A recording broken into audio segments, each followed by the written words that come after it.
Detail చూస్తే కాసేపట్లో Kaleshwaram commission ముందు మాజీ మంత్రి హరీష్ రావు విచారణకు హాజరు కానున్నారు. హరీష్ రావు సమాధానాలు ఈ విచారణలో కీలకంగా మారే అవకాశం ఉంది. బ్యారేజీలను ఎందుకు అక్కడ నిర్మించారు, ఎవరు నిర్ణయించారు లాంటి ప్రశ్నలు అడిగే అవకాశం ఉంది. ఇప్పటికే కాళేశ్వరం కమిషన్ ముందు ఎంపీ ఈటెల రాజేందర్ విచారణ పూర్తి చేసుకున్నారు.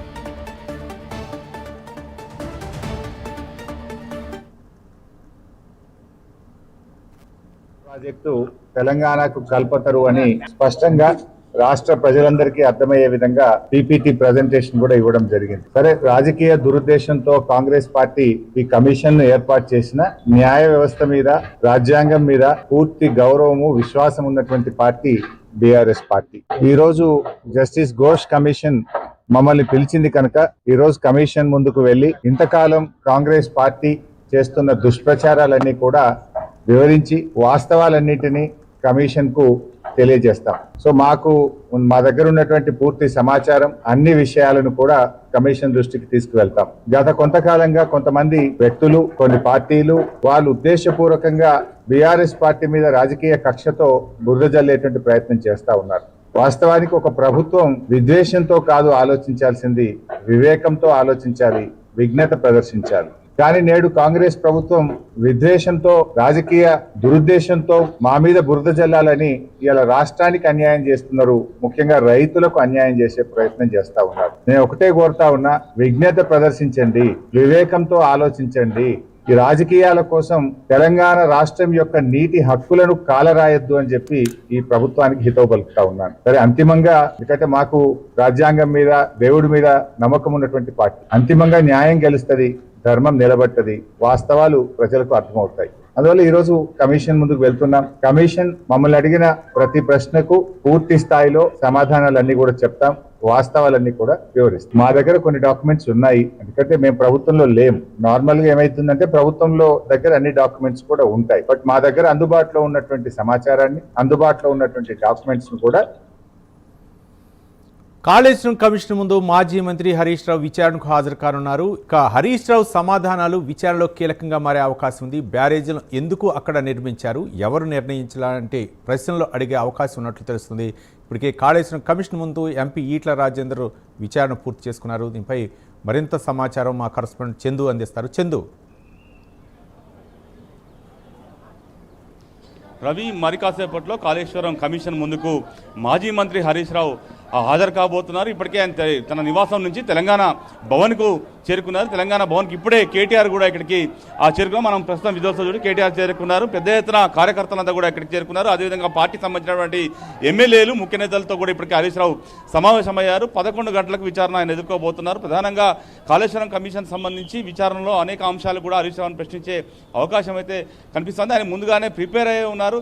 కాళేశ్వరం కమిషన్ అడిగే ప్రతి ప్రశ్నకు తాను జవాబు ఇస్తాను, చట్టం మీద, రాజ్యాంగం మీద, దేవుడి పైన తమకు నమ్మకం ఉంది, అంతిమంగా తమకై విజయం సాధిస్తామని చెప్పి కూడా హరీష్ రావు కొద్దిసేపటి క్రితమే మాట్లాడారు. అంతిమంగా నమ్మకం అయితే మాకు చట్టాల మీద ఉంది అంటూ కూడా ఆయన చెప్పుకొచ్చారు. ముఖ్యంగా గత 2 రోజుల క్రితమే హరీష్ రావు తెలంగాణ భవన్లో పవర్ ప్లాంట్ ప్రజెంటేషన్ కూడా కాళేశ్వరం ప్రాజెక్టుపై ఇచ్చారు. అసలు కాళేశ్వరం రీఇంజనీరింగ్ ఎందుకు చేయాల్సి వచ్చింది అనేటువంటి అంశాన్ని కూడా ఆయన చెప్పుకొచ్చారు. ముఖ్యంగా తుమ్మిడిహట్టి వద్ద 152 మీటర్ల ఎత్తులో ప్రాజెక్టు కట్టడం సులువు కాదు, మహారాష్ట్ర ప్రభుత్వం ఒప్పుకోలేదు, సిడబ్ల్యూసీ కూడా ఒప్పుకోలేదు. కాబట్టే తాము 148 అడుగులతో మేడిగడ్డ వద్ద ప్రాజెక్టును నిర్మించాల్సి వచ్చిందంటూ కూడా ఆయన పవర్ ప్లాంట్ ప్రజెంటేషన్లో చాలా స్పష్టంగా చెప్పారు. అదే తుమ్మిడిహట్టి వద్ద ప్రాజెక్టు కట్టి ఉంటే ఖచ్చితంగా 44 టీఎంసీలు మాత్రమే నీళ్ళు నిల్వ ఉండేవి. కానీ మేడిగడ్డ వద్ద కట్టడం వల్ల 240 టీఎంసీల నీటి లభ్యత అక్కడ ఉంటుంది. అది తెలంగాణ రైతుల అవసరాలకు ఉపయోగపడుతుంది. అన్నీ ఆలోచించిన తర్వాత సిడబ్ల్యూసీ నిర్ణయం మేరకే తాము ప్రాజెక్టును కట్టామంటూ కూడా ఆయన డాక్యుమెంట్లతో సహా కూడా ప్రదర్శించడం జరిగింది. మొత్తంగా కాళేశ్వరం ప్రాజెక్టు సంబంధించి ఏదైతే 85 పియర్స్లో రెండు 7వ బ్లాక్లో 2 పియర్స్ మాత్రమే దెబ్బతింటే మొత్తం కాళేశ్వరం ప్రాజెక్టే కూలిపోయింది అనేటువంటి ఒక ప్రచారాన్ని ఈ ప్రభుత్వం చేస్తుంది. చేస్తుంది, కక్ష సాధింపులో భాగంగానే చేస్తుంది. ఈ అంశాలన్నింటినీ కూడా కాళేశ్వరం కమిషన్ ముందు తాను చెప్పబోతున్నాడు కూడా చెప్తున్నారు. ఇప్పటికే కాళేశ్వరం కమిషన్ దాదాపు 113 మందిని కూడా విచారించింది, వాళ్ళ నుంచి అభిప్రాయాలు సేకరించింది, అఫిడవిట్లు తీసుకుంది. ముఖ్యంగా చూసినట్టయితే కాళేశ్వరం సంబంధించినటువంటి ఇంజనీర్లు కావచ్చు, ఈఎన్సీలు కావచ్చు, డిజైనర్లు, అదేవిధంగా ఏజెన్సీలను అందరినీ కూడా సుదీర్ఘంగా విచారించిన తర్వాత వాళ్ళ నుంచి అఫిడవిట్లు కూడా తీసుకున్న పరిస్థితి కనిపించింది. ఈ నేపథ్యంలో ఇప్పుడు రాజకీయ నాయకులకు కూడా నోటీసులు ఇచ్చింది. ఇప్పటికే మా ఎంపీ ఈటెల రాజేందర్ కూడా కాళేశ్వరం కమిషన్ విచారణకు హాజరయ్యారు. ఆయన కూడా అన్ని విషయాలు చెప్పారు.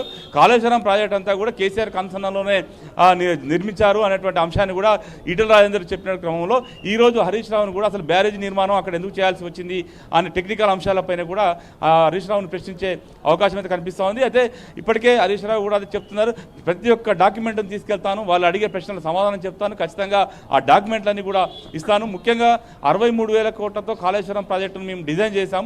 దాని తర్వాత అంచనాలు పెరిగాయి, 93,000 కోట్లకు ప్రాజెక్టు అక్కడ వరకు ప్రాజెక్టు నిర్మాణం చేశాం. 3వ దశ ప్రాజెక్టు కనుక నిర్మాణం జరిగితే 150,000 కోట్లకు వెళ్ళే అవకాశం ఉంది. కానీ ఇప్పుడు కాంగ్రెస్ ప్రభుత్వం కావచ్చు, బీజేపీ కావచ్చు చేస్తున్న ప్రచారం అంతా దుష్ప్రచారమే. ఎందుకంటే 93,000 కోట్ల ప్రాజెక్టు ఖర్చు అయితే 1,00,000 కోట్లు అవినీతి అంటూ ఎట్లా దుష్ప్రచారం చేస్తారు అనే అంశాన్ని కూడా వాళ్ళు ప్రధానంగా ప్రొజెక్ట్ చేస్తున్నారు. కాళేశ్వరం అంటే ఒక బ్యారేజ్ మాత్రమే కాదు, కాళేశ్వరంలో సుందిల్లా అన్నారంతో పాటు మరోవైపు రంగనాయక సాగరు, కొండపోచమ్మ సాగరు, ఇలా అన్ని చెరువులు అంటే దాదాపుగా కాళేశ్వరం మొత్తం కూడా చెరువులు, కుంటలు, వాగులు, బ్యారేజ్లతో నిర్మితమైంది. ఒక్క మేడిగడ్డలో 2 పియర్స్ కూలితే మొత్తం ప్రాజెక్ట్ అంతా కూలిపోయిందన్నట్టు దుష్ప్రచారం చేయడం సరైంది కాదు అన్నటువంటి అంశాన్ని ప్రధానంగా బీఆర్ఎస్ పార్టీ నేతలంతా కూడా చెప్తున్న పరిస్థితుల్లో ఈ రోజు హరీష్ రావు విచారణ మాత్రం చాలా కీలకంగా మారబోతుంది. ఎందుకంటే ఈ నెల 11వ తారీఖు కూడా కేసీఆర్ను కూడా వాళ్ళు కాళేశ్వరం కమిషన్ విచారణకు పిలిచిన నేపథ్యంలో ఈ రోజు హరీష్ రావు ఏం సమాధానాలు చెప్తారు, కాళేశ్వరం కమిషన్ ఏం అడుగుతుంది అంటే చాలా ఉత్కంఠగా మారింది. రవి చందు, అంటే గతంలో ఎంపీ ఈటెల రాజేందర్ కూడా కమిషన్ ముందు హాజరై కొన్ని విషయాలు చెప్పారు, దానికి నాకు సంబంధం లేదు, అప్పుడే ఆర్థిక శాఖ మంత్రిగా ఉన్నా అని చెప్పారు. మరోపక్క మంత్రివర్గ ఉపసంఘం నిర్ణయం తీసుకోవడానికి అందులో ప్రస్తుత మంత్రి తుమ్మల నాగేశ్వరరావు పేరును కూడా ఆయన ప్రస్తావించడం జరిగింది. ఈ రోజు అప్పటి ఇరిగేషన్ శాఖ మంత్రిగా ఉన్నటువంటి హరీష్ రావు అంటే ఎలాంటి సమాధానాలు చెప్తారో ఈ సమాధానాలపైనే అంతా ఆధారపడి ఉంది కమిషన్. అంటే ఎలాంటి ప్రశ్నలు సంధించే అవకాశం ఉందనుకోవచ్చు. మరోపక్క హరీష్ రావు తర్వాత మళ్ళీ కేసీఆర్ కూడా హాజరయ్యే అవకాశాలు ఉన్నాయి. ఏంటి హరీష్ రావు చెప్పే సమాధానాలపైనే అంతా ఆధారపడింది అనుకోవచ్చా చందు? రవి అయితే ఈటెల రాజేందర్ విచారించే సమయంలో మేడిగడ్డ వద్ద ప్రాజెక్టు కట్టడాన్ని మాత్రం తాను సమర్థిస్తున్నట్టే ఈటెల రాజేందర్ చెప్పుకొచ్చారు. ఎందుకంటే తుమ్మిడిహట్టి వద్ద వయబిలిటీ కాదు ఆ ప్రాజెక్టు కట్టడం, ఒక మేడిగడ్డ వద్ద కడితేనే ప్రాజెక్టు వయబిలిటీ అనేటువంటి అంశాన్ని కూడా ఈటెల రాజేందర్ చెప్పుకొచ్చారు. కానీ ఆర్థికపరమైన అంశాల విషయంలో మాత్రం తమకు ఎలాంటి సంబంధం లేదు, అది కాళేశ్వరం కార్పొరేషన్ ఏర్పాటు చేశారు, కార్పొరేషన్ ద్వారానే నిధులను చేశారు, దానికి సంబంధించినంత కూడా ఇరిగేషన్ శాఖ ముఖ్యమంత్రి లెవెల్లోనే ఉంటుంది, తనకు సంబంధం లేదు అనే అంశాన్ని చెప్పుకొచ్చారు. ఇదే క్రమంలో అప్పుడు కాళేశ్వరం కమిషన్ మీద చేసినటువంటి క్యాబినెట్ సబ్ కమిటీలో ప్రస్తుత మంత్రి తుమ్మల నాగేశ్వరరావు కూడా అప్పుడు మంత్రిగా ఉన్న నేపథ్యంలో ఆయన కూడా ఆ రోజు సంతకం చేశారు అనేటువంటి విషయాన్ని కూడా బీఆర్ఎస్ పార్టీ చెప్తా ఉంది.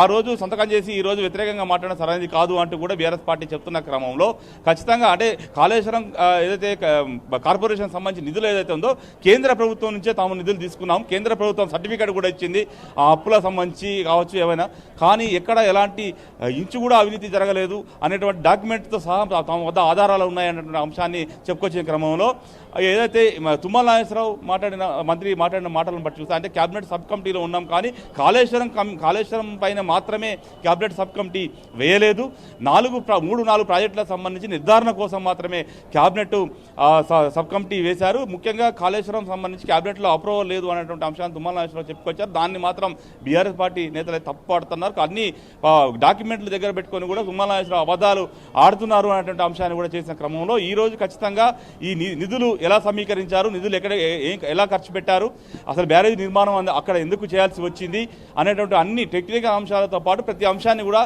డిజైన్లకు సంబంధించిన అంశాన్ని కూడా ఈరోజు కాళేశ్వరం కమిషన్ ప్రశ్నలు అడిగేటువంటి అవకాశం కనిపిస్తుంది. దీనికి సంబంధించి పూర్తి స్థాయిలో కూడా హరీష్ రావు కూడా ప్రిపేర్ అయ్యి ఉన్నారు, ఆయన కూడా డాక్యుమెంట్ అన్ని కూడా సిద్ధం చేసుకున్నారు. ఖచ్చితంగా కాళేశ్వరం కమిషన్ అడిగే ప్రతి ప్రశ్నకు కూడా తాను ఖచ్చితంగా సమాధానం చెప్పడమే కాదు డాక్యుమెంట్ కూడా సమర్పిస్తానని కూడా ఆయన చెప్తున్నారు. Ravi right, thank you Chandu.